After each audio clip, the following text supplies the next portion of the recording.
Hello guys, welcome back to our channel mister missus Pandit. So आज मजा आने वाला है Khan sir versus Imran. Yes, Khan sir versus Imran Khan. Okay, so this is Khan sir on Pakistan the video actually. बहुत मजा आने वाला है, मुझे तो अभी से ही सेंस हो रहा है। कॉमेडी होने वाला है अभी तो। ओके, तो चलिए शुरू करते हैं आज का वीडियो, उससे बाद बात करते हैं और इस टॉपिक के बारे में देखते हैं पहले वीडियो। ओके, तो चलिए शुरू करते हैं। एंड उससे पहले अगर आप हमारे चैनल पे नए हैं तो प्लीज सब्सक्राइब कर दीजिए and also please click the notification bell. Yes, and also please follow us on Instagram. या so let's get started. Yes,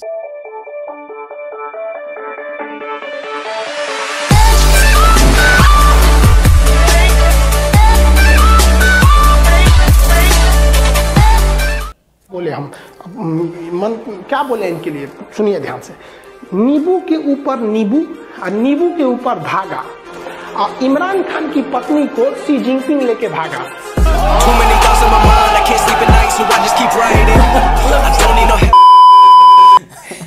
कि इन लोग पे ज्यादा वैल्यू नहीं देना चाहिए। इंडियन आर्मी है, वो चाइना को संभाल लेगी।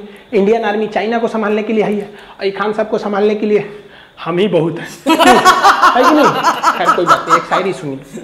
तुम चलाते रह गए पत्थर, मतलब तुम चलाते रह गए पत्थर और हमने हटा दिया 370।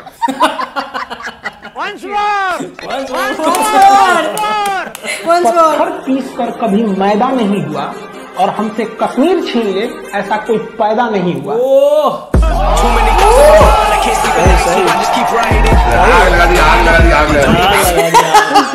बड़े पैमाने पर वार होगा इंडिया पाकिस्तान के बीच में, जिसका सबसे बड़ा कारण बढ़ेगा आतंकवाद। और कहीं ना कहीं ये देखने को मिलता ही है, इनके आतंकवाद बहुत भयानक लेवल पे है। इन लोग को लगता है कि पूरी दुनिया में फतह करेंगे लुंगी पहन के यहाँ पर। Too many thoughts on my mind, I can't sleep at night, so I just keep writing. I don't need no help, I don't need opinions, so don't wait for swag mode on. Okay, Khan sir जबरदस्त है। चलो ये है हमारे aunty. ये भाई साहब इतना ना शादी किया है कि इसके अंदर महिला का गुण आ गया। बताइए, बुढ़ौती में शादी की हमको तो सबसे बड़ा डर इस बात का है कि इसका जो लड़कवा है कहीं इसकी पत्नियां को लेकर भाग मच जाए। यार ये टाइम लायक था यार, ये अच्छा था। रिटायरमेंट भी एक चीज होता है। आप घुसिया के कौन चीज देख रहे हैं? हमको रिटायर हो रहा, हम लोग का ब्याह नहीं हो रहा है, और आप बुढ़ौती में 3-3 को लेकर एक नहीं हो रहा है, सिंगल ले सिंगल्स भी लाइक हद है भाई साहब। कोई बात नहीं, बाइडेन आ गए हैं, कोई दिक्कत नहीं, एक और शादी कर लीजिए। समझ रहे हो ना?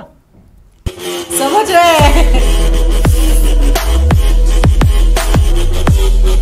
पाकिस्तान ने खुद अपने पैर पे लाड़ी मार लिया, और पाकिस्तान के लोग को हमारी बात बुरा लगता है। कुछ तो हिंदुस्तान के लोग को हमारी बात बुरी लग जाती है कि अरे बाल है।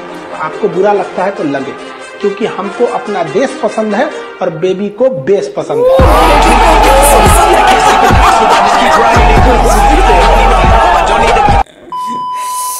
कि जब तक हमारे कश्मीरियों को आजादी नहीं मिलती, पाकिस्तानी कौम उनके साथ खड़ी है, पूरी तरह जद्दोजहद करेगी। आखिरी दम तक हम कश्मीरियों के साथ खड़े रहेंगे। रुको जरा, सब्र करो। चाइना में देखिएगा तो चाइना में मुसलमानों को दाढ़ी रखना अलाउ नहीं है। महिलाएं बुर्का पहनती है तो काट देते हैं, सब जांग घुटना से ऊपर कपड़ा रहना चाहिए। स्कर्ट पहना के घुमाते हैं सब मुसलमानों को। ये पाकिस्तान तब नहीं कहता है कि हम मुसलमानों को बचाएंगे। ये पाकिस्तान को मुसलमान की याद कब आती है? जब कश्मीर मुद्दा आता है तब। वहाँ उगारे घुमा रहा है, चाइना में तो नहीं बोलना है तुमको कि इस्लाम नहीं बोल सकता। अरे तुम्हारा बाप है, कोई नहीं बोल सकता वहाँ पर। चल लाइक 90% लोगों को लगता है कि भारत से युद्ध होगा तो ये लोग जीत जाएंगे। 90%। केवल 10% लोगों को लगता है कि वो हार जाएंगे, और वो 10% जानते हैं कौन है? पाकिस्तान की फौज है। ये तो बस इनके फौज को ही लगता है कि ये लड़ाई में हार जाएंगे, बाकी इनकी जनता तो दूसरी दुनिया में जीत रही है। इन्हें लगता है गजवाए हिंद, हिंदुस्तान को बर्थडे का केक है, आएंगे काट के चल जाएंगे, गजवाए हिंद। अरे इतना थूरेंगे लोग ना पूरा पाकिस्तान को कि हम लोग पूरा पाकिस्तान को भगवाए हिंद करके रख, गजवाए हिंद करने चले। अरे यार, तुमको कौन समझाए कि इतना सपना दिन में मत देखा करो। और हिजड़े कितना भी सपना देखे ना, हिजड़े कभी बाप नहीं बन सकते।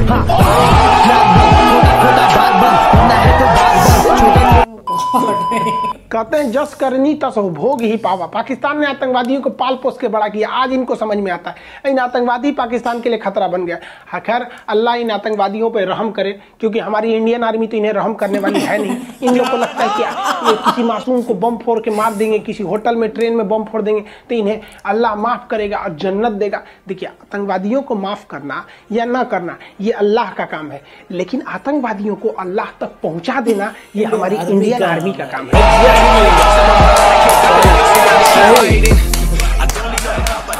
To good. आतंकवादी का जगह ऊपर ही है। सबसे ज्यादा अगर कोई खुश है जो बाइडेन के आने से या जो बाइडेन के डिसीजन से सबसे ज्यादा अगर कोई खुश है तो वो आंटी जी खुश है। आंटी जी के खुशी का कोई ठिकान नहीं है। आप भी मिलिएगा हमारी आंटी जी से, सुनिए देखिए ये है हमारे आंटी जी। इनको कौन समझाया भाई साहब, ये बहुत खुश है। इनको लग रहा है जैसे अब इनका देश जीडीपी में सबसे आगे जाएगा। ये भाई साहब इतना ना शादी किया है कि इसके अंदर महिला का गुण आ गया।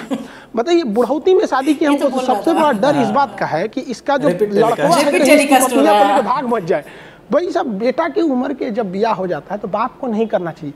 रिटायरमेंट भी एक चीज़ होता है। अब घुसिया के कौन चीज़ देख रहे हैं, हमको रिटायर हो जाइए यहाँ पे। हाँ तो देख रहे हैं हम लोग का ब्याह नहीं हो रहा है और आप बुढ़ौती में 3-3 गो लेकर चल रहे हैं। हाँ दे वैसे कोई बात नहीं, बाइडेन आ गए हैं कोई दिक्कत नहीं, कोई और शादी कर लें। बाइडेन चाहता है तो ही है, समझ में आएगी नहीं, मत घुसिया के देखिए हमें।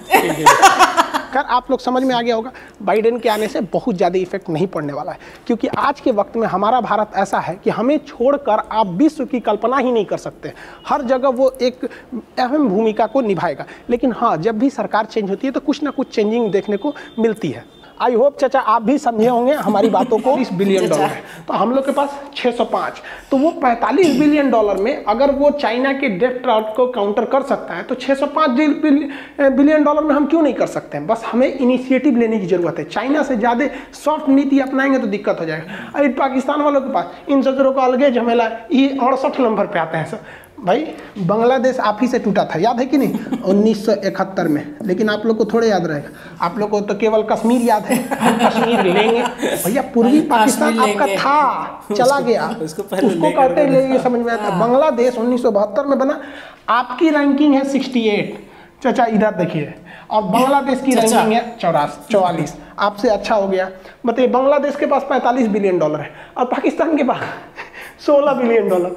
हम लोग से ये 37 गुना पीछे है, लेकिन फिर भी परमाणु बम मारेगा हम लोग। परमाणु बम चलाएंगे, ये चलाएंगे। 37 गुना पीछे है भैया। यहाँ देखिए इसे, ये 37 गुना इतना पीछे है। बात करने के लिए सबसे बड़ा काम किया चाइना ने। चाइना को आना था हिंद महासागर में भारत को छोड़ते हुए, तो यहाँ से उसने एक सड़क बनाया CPEC, China Pakistan economic corridor. अंधाधुंध पैसा लगा इस सड़क को बनाने में, और इसको कहा गया कि इस सड़क के दोनों ओर इकोनॉमिक कॉरिडोर बनाया जाएगा। 10,000 फैक्ट्रियां लगेंगी। ये हमारे चाचा को समझ में आया नहीं, फिसल गए वहाँ पे। 10,000 फैक्ट्री, मतलब खिलवाड़ है 10,000 फैक्ट्री, कोनो फैक्ट्री वैक्ट्री नहीं लगा। उल्टे इन लोग पे ऊपर इतना भयानक कर्जा हो गया कि कर्जा को सोचिए मत। अब ये हाल हो गया है कि चाइना इनको कर्जा मांगता है ना, तो ये चाइना से कहते हैं 1 साल का टाइम दीजिए, ताकि 1 साल में हम कहीं ना कहीं दूसरे जगह से कर्जा मांग के आएंगे, तो उस कर्जा से आपका कर्जा चुकाएंगे। मतलब इन लोग का काम हो गया कि जगह जगह घूम घूम के ये लोग कर्जा मांगते फिर रहे हैं। ये सऊदी अरब में चले जाते हैं प्रिंस के पास कर्जा मांगने के लिए। देखिए सऊदी अरब प्रिंस कह रहा है आज बेटा तेरा पैसा दे देंगे, हमारा पैसा का कमी थोड़ी है। ये देखिए आप इंसान की प्रोटोकॉल को देख के समझ, ये इनको कितना वैल्यू दे रहा है, बराबरी की तरह। आ जाओ बेटा, आ जाए, इधर आ जाए। और ये जो भाई साहब है ना, इनके खुद के अब्बा हैं ये, और मतलब इनके अब्बा हैं ये किंग सलमान। और ये मोदी जी को रिस्पेक्ट देखिए। तो ये फर्क पड़ता है कि आपका देश के पास अगर पैसा है, इकोनॉमी है, तगड़ा है, अगर पूरी रिसोर्सेज से, तो फिर आपको वैल्यू ज़्यादा मिलेगी। आराम से मेहमान नवाजी होगी इस तरह से, आइए बैठिए। और अगर ऐसे जाएंगे भिखारी की तरह, आए चल तेरा पैसा देते, कितना चाहिए, चल चल चल, इसको ले जाओ नाश्ता पानी। चाइना के BRI प्रोजेक्ट में फंस के, चाइना के जो डेट ट्रैप है उसमें कई देश फंसे, जिसमें अफ्रीका था, श्रीलंका था, मालदीव था, कई देश फंसने चले गए सब। इसमें सबसे बुरी तरह से फंस गया बेचारा पाकिस्तान। इवन अगर पाकिस्तान के लोग भी इसको देखेंगे तो अपने प्रधानमंत्री को बहुत गरियाएंगे। रियलिटी है, आप इसे चेक कर सकते हैं। पाकिस्तान का जो फॉरेन रिजर्व है, मुद्रा भंडार है, वो $16 बिलियन है। ये कोई चीज़ छुपी नहीं रहती है, ऐसा नहीं है कि हम अपने पास से बता रहे। जबकि पाकिस्तान का जो विदेशी कर्जा है वो $294 बिलियन है। अब कोई घोंचू भी होगा यार, तो वो ये नहीं सोचेगा कि भैया हमारे पास टोटल $16 बिलियन है, ये इसी में पेट्रोल खरीदना है, राफेल को काउंटर करने के लिए आपको हथियार खरीदना है, परमाणु बम भी खरीदना है, गजवाए हिंद जो करना है आप लोग को, है कि नहीं? आप $16 बिलियन है, हिंद जीतेगा सब।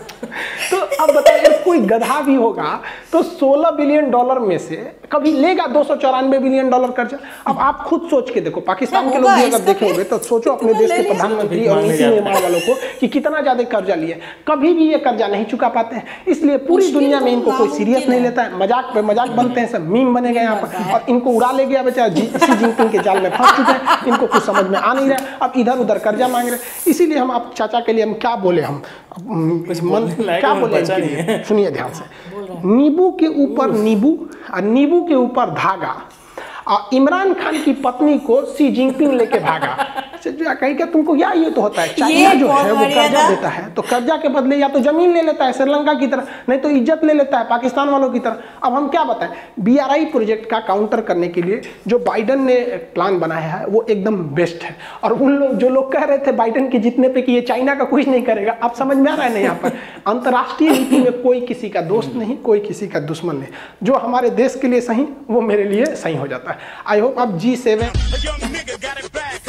जो नेता थे, अलगाववादी नेता, इन लोगों को भी समझ में आ गया कि अब बहुत देर हो चुकी है, अब भारत भाभी पड़ जाएगा। तो अब ये लोग धीरे धीरे धीरे धीरे इन लोगों को भी समझ में आ रहा है कि भैया मिलजुल के ही रहने में फायदा है। और गवर्नमेंट जो है वो दूर तक को सोचते हुए, जैसे चिनाब ब्रिज हो गया, इंफ्रास्ट्रक्चर को, रेलवे कनेक्टिविटी, एक्चुअली कश्मीर के साथ एक ये भी तो समस्या है, सोचो कनेक्टिविटी इतना खराब है, वहाँ पे मौसम खराब हो जाता है, ये वो, जिस वजह से वहाँ पे टूरिस्ट भी नहीं पहुँच पाते हैं टाइम से, बिजनेस भी नहीं हो पाता है, या पुलिस फोर्स वगैरह या आर्मी को डिप्लॉय करने में भी ज़्यादा टाइम लग जाता है।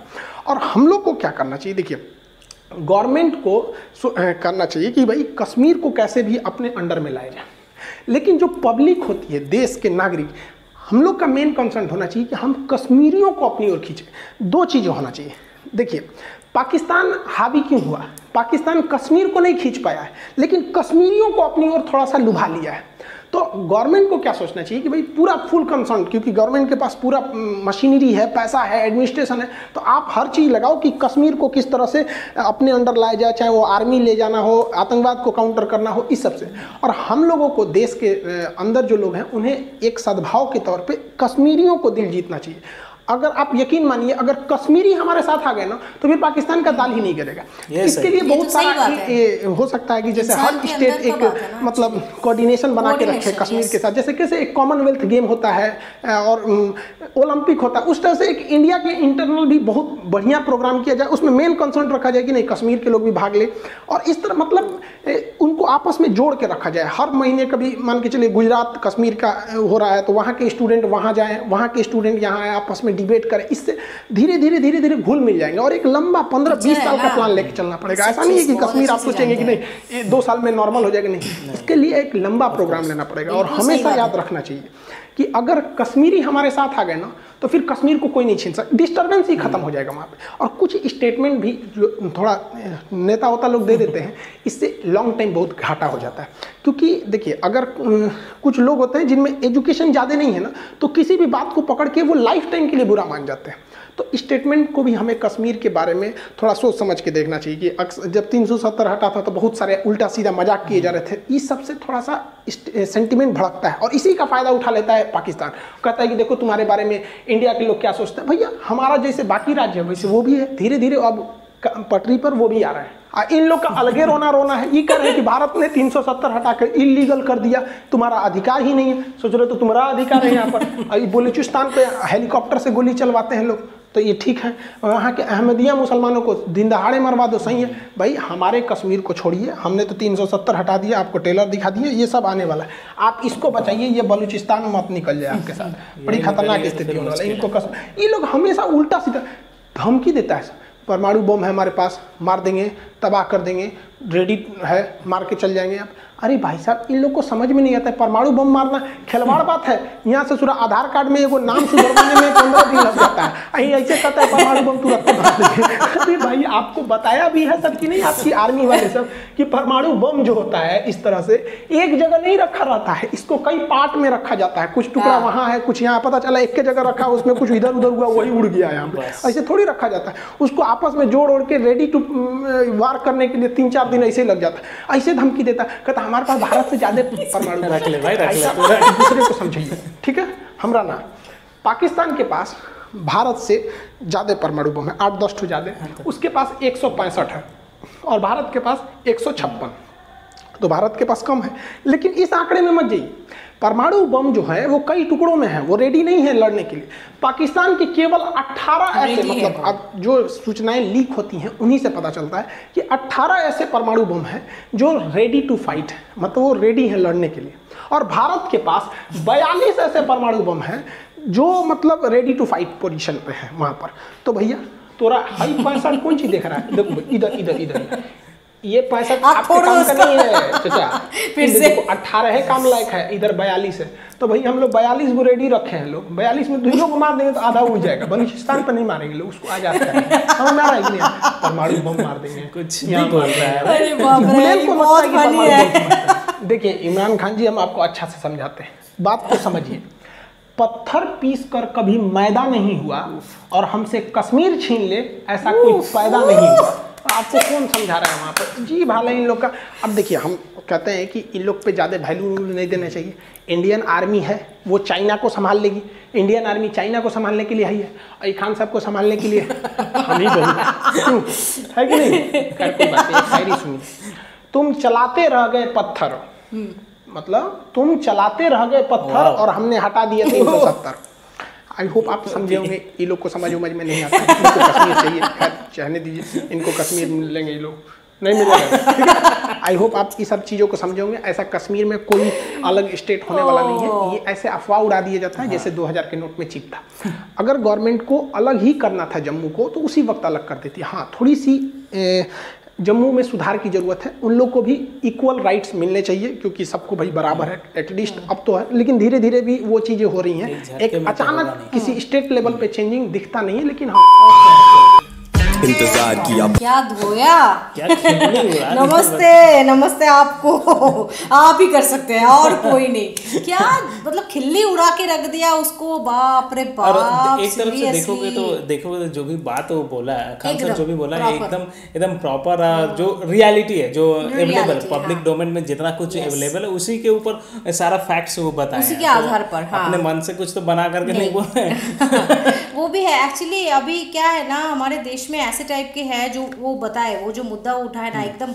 पूरा बढ़िया था वो चीज़ कि कश्मीर में जो भी इंडियंस है एक्चुअली इंडिया की तरफ से, उन लोग को ऐसे लुभा लिया ना कि वो लोग अभी इस देश के बारे में ना सोच के उस देश के बारे में ही ज़्यादा सोचते हैं और इसकी वजह से और ज़्यादा गैप हो जाता है, कम्युनिकेशन गैप बोलिए, या फिर बहुत सारे लोग हैं जो अपने फायदे के लिए ये सब चीज़ झमेला बढ़वाते हैं और ज़्यादा और झमेला करवाते हैं। देखोगे तो पॉलिटिकल फायदे के लिए बहुत ज़्यादा पॉलिटिकली सबसे ज़्यादा दोषी है। बहुत सारे पॉलिटिशियन जो है कि वो जानते हैं अगर कि सारे अगर इंडिया के फेवर में हो गए तो पॉलिटिकल शॉप उनका बंद हो जाएगा। तो इसलिए वो लोग हमेशा पीपल लोग को इंस्टिंग करके या भड़का करके रखते हैं ताकि ऐसा ना हो। तो खैर अब धीरे धीरे 370 उठने के बाद धीरे धीरे बहुत कुछ चेंजेज आ रहा है। और अभी भी बहुत सारे न्यूज वगैरह में देखते हैं कि वहाँ नॉर्मल स्टेबल हो रहा है सारा चीज पोजीशन, और बहुत सारे वो लोग भी इंडियन जॉब जो भी है वो सब के ऊपर भी काम कर रहे हैं, बहुत सारा डिफरेंट फील्ड्स में अपना काम शुरू भी कर दिया है और वहाँ सारा स्टेबल हो रहा है, जो अच्छा लगता है देख के। और बाकी इनका जो बातें करने का तरीका, कितना ह्यूमर सेंस कितना जबरदस्त है बंदे में कि कब क्या बोलने से एकदम प्रॉपर ह्यूमर सेंस क्रिएट होगा, इनको बहुत अच्छे से पता है actually from the very beginning. अगर आप देख रहे हो जो भी मीम्स का वो सब था ना, वो एकदम चिल्ला के करके जो मीम्स दिखा रहा था एकदम से, वो भी जो कॉन्जुगेशन है मीम्स का और इनकी बातों के साथ मजा आ गया। ये और बीच में शायरी मीम होली, शायरी तो जबरदस्त पटक के धोया आज तो देख के मजा आ गया। और एक और रियल फैक्ट यहाँ पे जो देखे हम लोग, लाइक पाकिस्तान ने बहुत केयर करता है तुम्हारा कश्मीरी जो है ये मुस्लिम लोगों को, वहाँ ऐसा ट्रीट किया जा रहा है, वो ऐसा ट्रीट कर रहा है, बट खुद ही बलूचिस्तान में वो लोग एकदम बहुत गंदे तरीके से ट्रीट करते हैं। हाँ, वो तो है। इवन वो लोग भी तो मुसलमान ही है, वहाँ पे बहुत गंदे तरीके से ट्रीट करते हैं। और सेम टू सेम अगर देखोगे चाइना में इतना गंदे तरीके से मुस्लिम लोगों को ट्रीट किया जाता है, बट वहाँ के लिए कोई कुछ नहीं बोलता, वहाँ के लिए हमेशा जिप लगा देता है। मतलब सारे प्रॉब्लम होता है तो इंडिया में ही अगर कुछ भी हो तो सबको प्रॉब्लम हो जाता है, मतलब उन लोगों को प्रॉब्लम हो जाता है एक्चुअली। सीरियसली बहुत अच्छा लगा, बहुत मजा आया। एज एन इंडियन हमें बहुत पसंद आया। एंड हाँ, एक चीज मैं बोल रही हूँ, यहाँ पे एक दिखा है ना कि जो भी आतंकवादी हैं वो मतलब उनका जो मोटो है, उनका जो लॉजिक है ये है कि हाँ हम आतंकवादी हैं, हमें अल्लाह के पास मतलब जन्नत मिलेगा, ऐसा टाइप का हम मूवीज में भी देखते हैं। वहाँ पे भी उन लोगों का यही कॉमन एक डायलॉग रहता है, अरे किसी को मार के जन्नत कैसे मिल सकता है।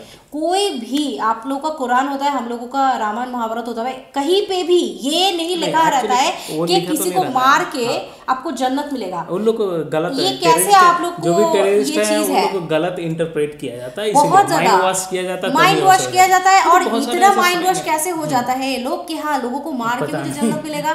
ये तो नॉर्मल एक चीज है, मतलब टेररिस्ट लोग एक्चुअली छोटा से ही उन लोगों को ऐसा सिखा के वो लोग बाहर के जो भी एजुकेशन है या फिर जो भी है उन लोगों को मिलता नहीं है, शायद इसी वजह से। We don't want to get into that, but seriously ये बहुत हंसी का आता है मुझे, मतलब रिडिक्यूलस थॉट है ये चीज। एंड या मतलब इंडियन आर्मी ही काफी है, वो वाला तो उनका डायलॉग क्या था, माय गॉड वही काफी है। अल्लाह के पास जाना है, जन्नत मिलेगा ना, जाओ, तुमको अल्लाह के पास भेज देते, इंडियन आर्मी काफी है उसके वजह। तो मतलब काफी अच्छा था। Khan sir you are rocking, हम हमेशा आपका फैन है, फैन रहेंगे ऑलवेज। आप लोग का आपका बातें, आपका जो थॉट्स है, पढ़ाने का जो स्टाइल है, जो भी आप कश्मीर के ऊपर जो मुद्दे आप बताए, सब कुछ इतना ऑन पॉइंट था ना, क्या बताए, इतना साफ तरीके से, इतना स्मूथली वो बता देते, नहीं तो बड़े भारी भरकम बातें क्या बताए, इसीलिए हम उनका बहुत बड़े फैन है रियली। तो बस ये रहा आज का वीडियो, बताइएगा कैसा लगा आपको हमारा रिएक्शन। अगर अच्छा लगा तो प्लीज हमारे चैनल को सब्सक्राइब करिए, अगर बिल्कुल में जाइएगा, वीडियो पे लाइक बटन पर क्लिक करके लाइक कर दीजिए, शेयर कर दीजिए अपने दोस्तों के साथ, फैमिली के साथ। फिर मिलते हैं नेक्स्ट वीडियो के साथ, तब तक के लिए बाय।